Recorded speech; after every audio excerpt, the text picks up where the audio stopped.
to the FanDuel Punch Out. I'm Jason Gilbo, J Gilbo 11. With me is Russell Clay at Russell J Clay. Taking a look at an 11-game slate tonight, and pretty good mix of good pitching and kind of some guys you can pick on. Definitely some solid games to target. Definitely some good games and good pitchers to pick on. So we're excited about that for sure. Yeah, and Rockies Orioles, this first one here, Jorge De La Rosa versus Giovanni Gallardo in Camden Yards. So obviously the Rockies are getting away from their home park, but I mean obviously they're stepping into another top 5 hitters park. And against Giovanni Gallardo, I really don't mind these Rockies bats, especially the lefties against him who have been hitting them hard really over the last year. And yeah, while they're not cheap, they're also not expensive either. They're kind of in that mid-range. So I'm okay with that. Arenado's expensive, but the Blackman-Gonzalez grouping isn't that costly. So I do like that group. Yeah, I do too. And Trevor Story at 3.4 is not a bad price for me either. I mean, he's just a GPP play, just given his high strikeout rate against right-handers. But I don't mind this team. I know they're projected for just about 4 runs, but I definitely could see that going over. Yeah, definitely, especially in that park. It's not quite Coors, but like you mentioned, it is. There are some solid park factors there. Yeah, definitely. And on the other side, you're looking at the Orioles here. I mean, they don't have a ton of hitters that do hit right or that do hit lefties well, outside of really Mark Trumbo at 3.3, who I like. I'll take a stab at Adam Jones as well at 3.3, but I think I'm kind of off maybe the Jonathan Scope, Machado, Chris Davis range just because they're 4K. Yeah, and we'd like those prices on DK, but because it's FanDuel, those are getting up there. And I mean, if you wanted to go Machado, Chris Davis, I might be okay with that, but I don't know. I'd rather just go Trumbo or Adam Jones and then kind of worry about the rest in other lineups. Yeah, I think so. I mean, they're obviously in play for a stack, and they are in play for GPPs, but I do think I'm going to temper my ownership as far as just throughout my lineups with those 3, 4, 5 guys there. Agreed. Padres and Blue Jays here next, and Colin Ray versus Aaron Sanchez. I'm not really looking to pick on Aaron Sanchez. I think he's a quality arm here tonight. But if you want Tyson, a Ryan Schimpf who just continues to hit homer after homer for the Padres at 2,200, what the hell? Go ahead. He's like their savior. He's coming out of the clouds just to be like, all right, guys, I'm here. Like, I got you. I know you guys aren't very good offensively or hitting the baseball, so I'm here. I'm just going to lead the MLB in homers this month. So don't worry about it, guys. I got you. And you're like, and everyone just turns around and is like, who are you? Yeah. Stop talking to me. Yeah. And like, little do they know he's just been optioned back to AAA. Like, he hasn't, but I'm just, It's wild. And I mean, at his price, 2,200 again. Sure. Why not?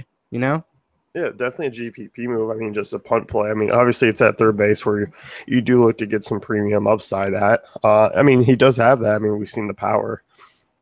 Yeah, and 2,200, it's not like you're really taking a risk there. So, no, I don't think so. And as far as the Blue Jays side goes, for me, I mean, you can look at them really 1 through 5, 1 through 6 against Ray. And I think both sides of the plate, Donaldson and Encarnacion are really expensive. I still think guys paying off that price tag is just not worth it on this site because that is just a little bit crazy for me. Yeah, I kind of like fade the top guys and go with Tulo, Smokes, and Pilars of this lineup. I think that's a really nice way to go. They're priced down. I mean, you just look at the top of that lineup. It's so expensive. And I mean, what would you need to stack those top 3 and get it to hit, and like be actually happy with it? You'd probably need at least 2 homers, if not more, So that's asking a lot from 3 hitters. So I kind of like fading that a little bit. Obviously, they're good plays, but and sort of looking to the end of that lineup there. Yeah, I'm with you. I think just, if you're plugging in even even a mid-price guy like a Dallas Keuchel or something, it still sets you back salary-wise. I mean, unless you're just completely Mm, punting pitcher. right. 5,100 on FanDuel is an absolute killer to your lineup as far as salary goes. So I'm kind of staying away. I mean, obviously they're in great spots. Could they hit a homer? Yeah, sure, they could have big games. I do anticipate them having big games, but paying off the price tag, I might find myself looking cheaper and trying to get the same amount of type of upside. Right. So good plays, but a little out of my price range. Yeah, agreed. Marlins and Phillies here next, and Jared Kozar versus Jeremy Hellickson. And Hellickson, I mean, tossed a nice outing against the Marlins last time out. And Hellickson's not really been a big blowout guy. He hasn't really been that bad. But I do like the Ozuna and Stanton price tags. I think there is some upside there. Yelich is a little too expensive for me.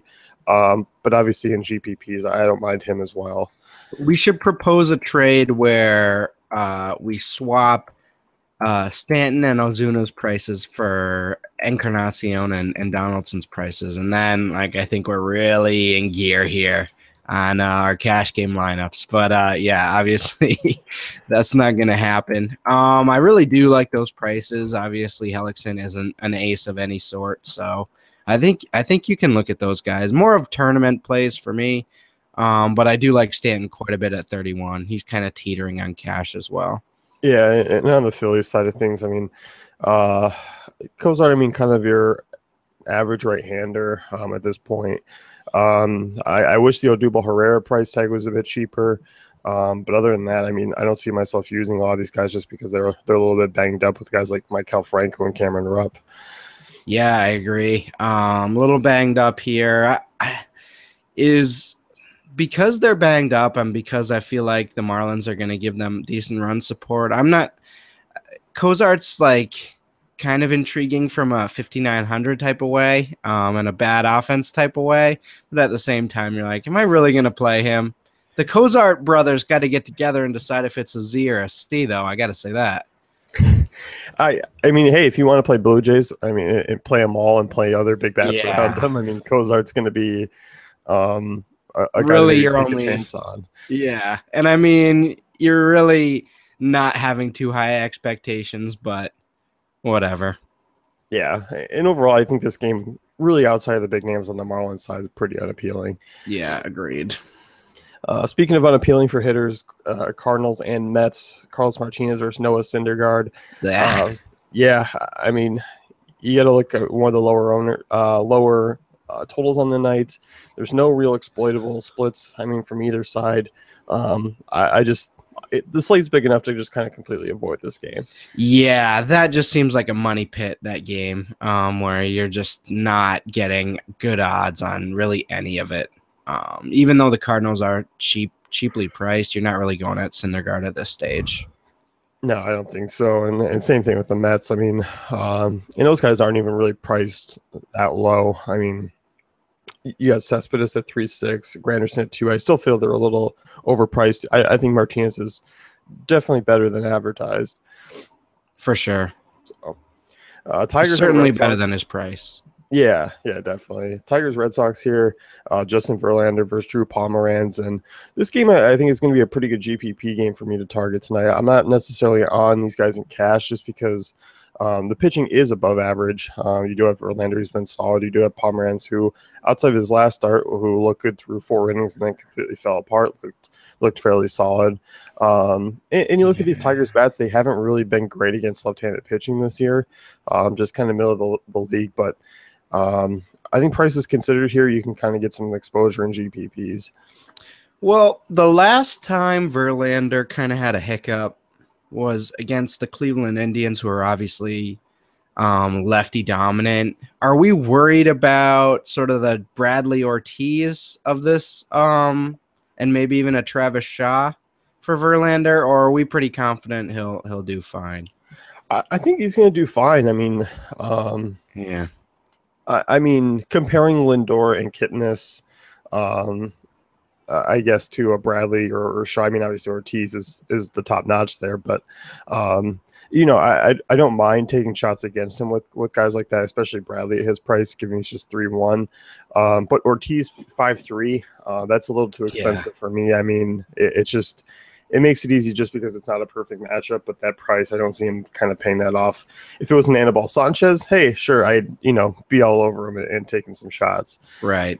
Yeah, So no, I generally agree. I'm just thinking about it in terms of Verlander. He's been rock solid over his last 3 to 4 starts, in terms of strikeouts and sort of hits and earned runs. So yeah, pretty definitely. intriguing.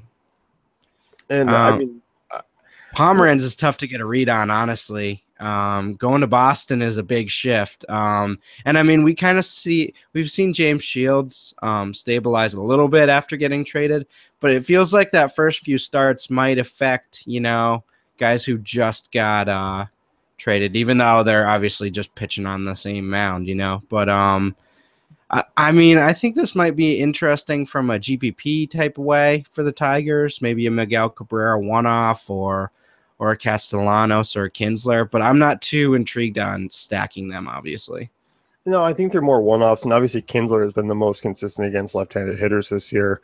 Um, you look at the rest of that lineup. I mean, Castellanos has been a guy who's clobbered lefties in the past, kind of toned down a little bit. Mm-hmm. Upton at 2.6 is intriguing. I still feel like Pomeranz misses a lot of bats, and these guys do have a fairly high strikeout rate against left-handed pitching. It's just a matter of, hey, maybe Pomeranz does the exact same thing where he gets through the first that lineup, and then all of a sudden the second time through it hits a wall. Yeah. It'll be interesting to see how he does. Obviously, this is a bit of a volatile matchup by the way we're describing it. But I mean, if he goes back to pitching the way he has basically the whole year, good chance he shuts down this lineup. Yeah, definitely. And I think overall, this game in general, I mean, relatively high total with two arms that do have capability of shutting down opposing offenses. It really is just a GPP game. Yeah. It's the front six of both lineups. I don't mind taking one off. There's no one I really see myself staying away from. It's just more one offs and GPPs, and that's about it. Right. Yeah, I think that describes it perfectly. Diamondbacks and Brewers here. Braden Shipley making his major league debut. Chase Anderson and Chase Anderson always a crowd favorite here on the show. I love the Diamondbacks. I like the prices here. Goldschmidt at 4.2 kind of just takes the cake as far as for his baseman if I'm paying up. I mean, it makes it easier to kind of fade Encarnacion. Makes it easier to fade Ortiz, given he's nearly 1,000 cheaper than both of them.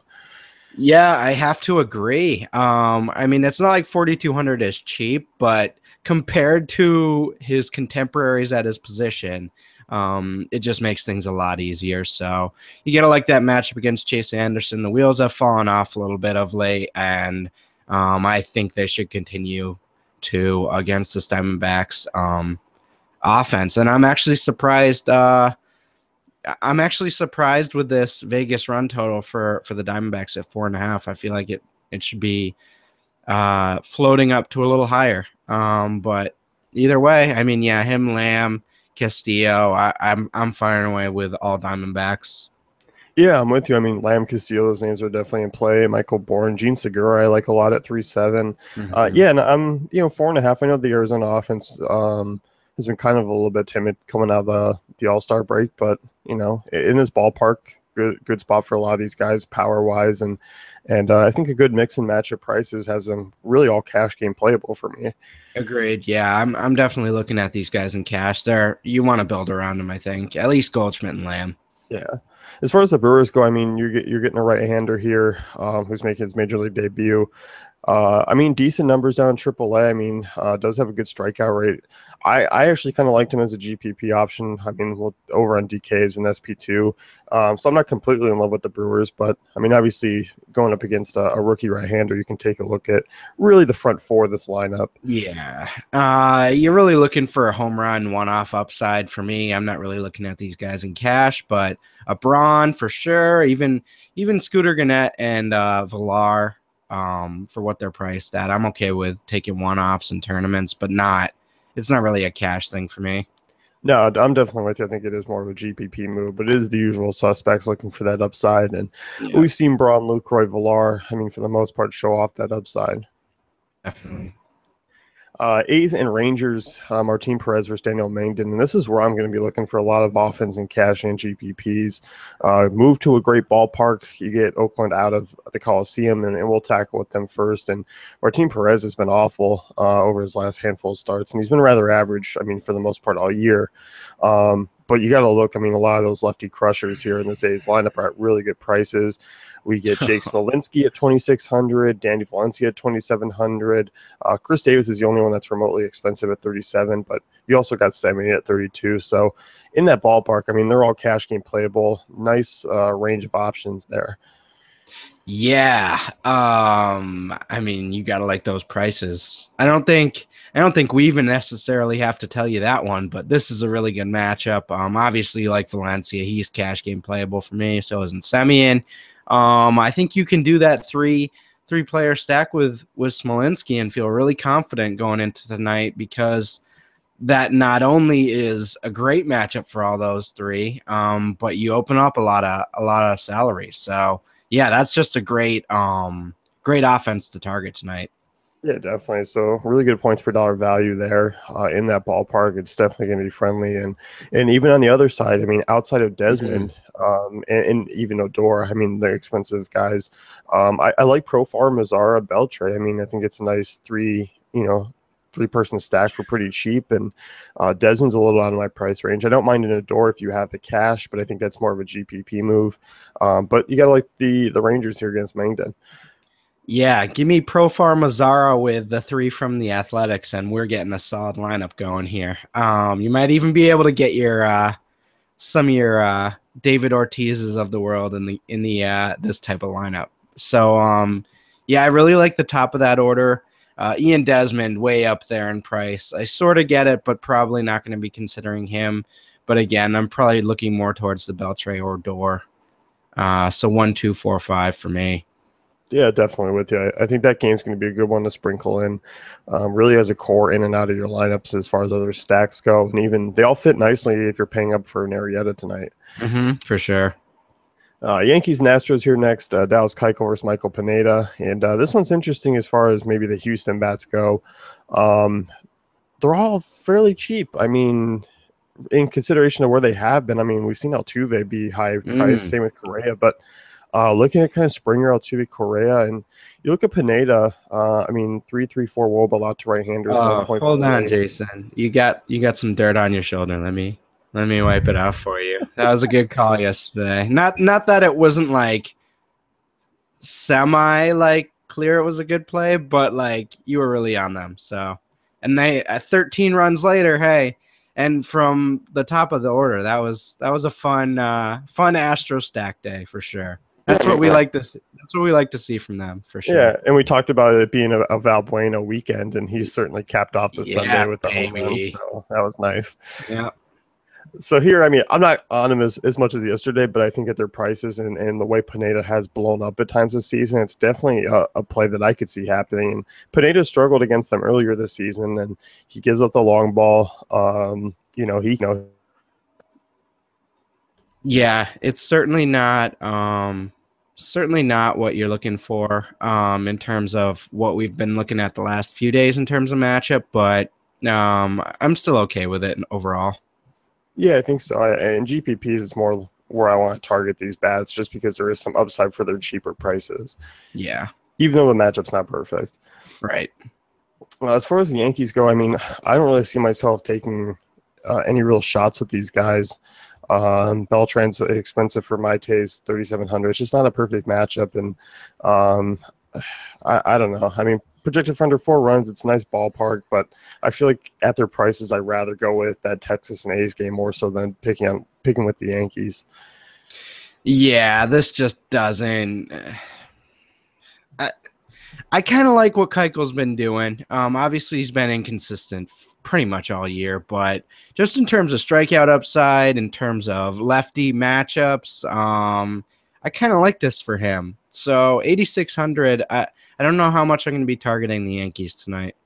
Yeah, I don't think so either. I think they're just kind of one of those teams that gets lost. Yeah. Cubs and White Sox here. You got Jake Arrieta taking on Miguel Gonzalez, and obviously we'll take a look at the Cubs first. I like Dexter Fowler if he's in the lineup again. 3.4 is a really nice price tag for him against an average right-hander. You got to like the run total, him leading off there in that ballpark. So for me, Fowler, great cash game guy, great GPP guy as well. Yeah, I mean, I think we're kind of looking at Zobrist again at that reduced price from the 4 spot. He's been doing pretty well the last 2 games with it. So I think we can kind of look at that again and feel relatively comfortable. Not a perfect matchup though. No, not a perfect matchup. But yeah, I mean, I think they are all in play. They're expensive. But obviously, I think they are all worth a look. Mm-hmm. And the White Sox side, I mean, it's kind of easy for me. I mean, they are priced down quite a bit, and I know Arrieta has struggled in ballparks that are kind of friendly for hitters, but it would just be a very, very, very, I mean, pits of hell deep GPP move. A very, very berry play. We don't need to do this. We don't need to do this, Jason. No, I don't. Yeah, we don't need to do that. Nobody needs to do that. The savages who do White Sox stacks tonight are just, you know what? You deserve to win all the money if you play that because you're losing 10 out of 10 times with that. So if you somehow pull it off tonight, you know what? Good for you. Yeah. But it won't be me. Hats off. Yeah, no, me either. Angels and Royals, next one here. Hector Santiago versus Ian Kennedy. And I think this one's sort of intriguing on both sides. I don't know. I mean, I could like some of these Angels bats, and it's usually just the normal Cole Calhoun, Mike Trout, Pujols, that you take a look at, just because Kennedy is home run prone. So overall, I mean, I can get behind some of these Angels and GPPs, and even some of those Royals right-handers. Yeah, I kind of like the Royals right-handers, but overall, this game isn't too appealing other than Kendrys Morales or Alcides Escobar. I kind of like those guys at the top there. Overall, though, I don't know that I'm necessarily targeting the Angels, so it kind of makes it a lukewarm type of game for me. Yeah, I think you're looking more so at the Royals. I mean, as you mentioned, Escobar, Morales, Perez. I don't mind a Cuthbert there if he's sitting in the second lineup. I think it's decent value. So I don't mind those right-handed bats against Santiago. Has been extremely home run prone and has had his blow-ups this year. And I guess, is this the night to target the end of the Royals lineup here with potentially Paulo Orlando, Brett Ebner, and Whit Merrifield? Maybe a Merrifield at 26? Very well could be. I mean, we've seen it happen before where that last four goes off. It completely a GPP move, but I mean, if you're working that into a Donaldson Encarnacion or kind of doing different things with it, it is good value. There is some upside. It's going to be low owned. And you're looking at a lot of right-handers in the back end of that lineup. Right, and if they get rolling, obviously you just mentioned it. We've seen that before where the back of the lineup gets really rolling. So yeah I do like that. Reds Giants, last game of the night. Anthony DeSclafani and Jake Peavy. This one's just kind of a meh game, I guess you could say. Yeah. The Reds have kind of come out here the second half, really hitting the ball well. I think I'm actually more inclined with taking Reds bats than I am with Giants. Oh, yeah. I mean, obviously, DeSclafani is intriguing to target against, but at this field, I think I might just take the one-offs with the Votto, Bruce, Duvall grouping and just kind of get out of town here. Yeah, and I don't even mind Billy Hamilton, who continues to get on base and continues to just run for days. Yeah, no kidding, huh? I mean, he gets on, you guarantee he's going to get the green light every time and get a good chance to kind of pull off a steal or a multi-steal game. And the way guys are hitting behind him, like Votto and Bruce and Duvall, he's getting driven in. So I kind of like this Reds offense more and more. I mean, I think they're going to grow. I mean, going to be definitely lower owned, and they've really been lower owned over the last few days. I mean, Votto's been under 10% a couple times over the last week, and he's been crushing. And the funny thing about Hamilton is he struck out 2 times in both of his last 2 games, but it doesn't matter because if he gets on base once, he's getting that stolen base, and then you're hitting value. So yeah, I'm pretty much with you on that. Yeah, as far as the Giants goes, I mean, I don't know. Angel Pagan, Brandon Belt, Brandon Crawford. I mean, maybe the Yeah. lefties. That's about it. No way I'm paying 4-2 for Posey.